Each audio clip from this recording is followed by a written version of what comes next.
Bonsoir à tous et bienvenue. C'est un plaisir de vous retrouver sur RTU2. Bienvenue dans ce bref tour de l'actualité. Nous ferons un gros plan ce jeudi sur Lassina Diakité, un chauffeur de minicar de Baka, comme on le dit dans le jargon. Il est toujours en costume au volant de son véhicule de transport en commun. Impossible de voir Lassina sans costume. Le chauffeur est très organisé. Tous les week-ends, il apprête déjà les costumes qu'il mettra durant la semaine. Sur les différentes lignes que parcourt son véhicule, les passagers, vous le verrez ce soir, sont admiratifs de son style vestimentaire. Ça le signe, selon eux, du sérieux qu'il apporte à son travail et du respect de sa clientèle. Son portrait à 19h30 avec Assitan Diarra et Ziet Traoré. Et dans le chapitre santé, nous parlerons ce soir de la ménopause, la baisse naturelle des hormones sexuelles chez les femmes à l'âge de 40 à 50 ans. C'est une période que les femmes vivent parfois difficilement. Certaines se retrouvent surprises par la ménopause, pourtant elles désirent toujours enfanter. D'autres subissent même au quotidien les symptômes de cette période. Justement, quels sont ces symptômes et qu'est-ce qu'il faut savoir pour mieux vivre sa ménopause? Des éléments de réponse dans la grande édition.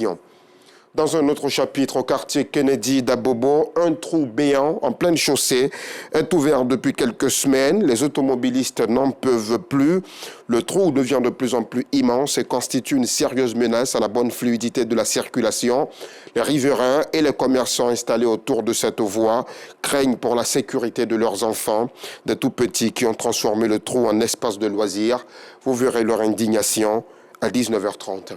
Vous aussi certainement remarqué ces jardiniers installés aux abords de nos routes et qui les embellissent. La commune de Cocody bénéficie du génie de ces travailleurs d'art.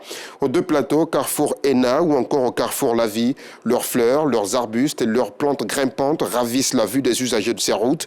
Mais cela n'est pas sans avantage sur leur business puisque les passants n'hésitent absolument pas à repartir chez eux avec des fleurs. Un sujet de Farida Cissé et Ziet Traoré.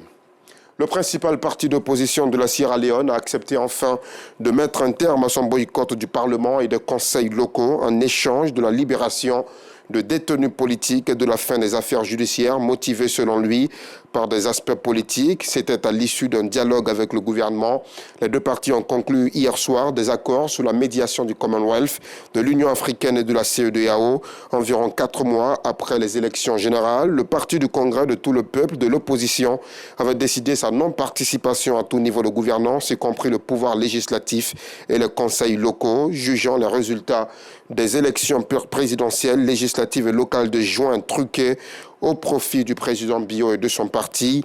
Au cours d'un dialogue de 3 jours, les deux partis ont également convenu de mettre en place un comité interparti chargé de réexaminer les élections de juin avec les partenaires de développement. Elles se sont également engagées à aider à la réinstallation de tout militant déplacé à l'intérieur ou à l'extérieur du pays en raison d'intimidation ou de violences politiques.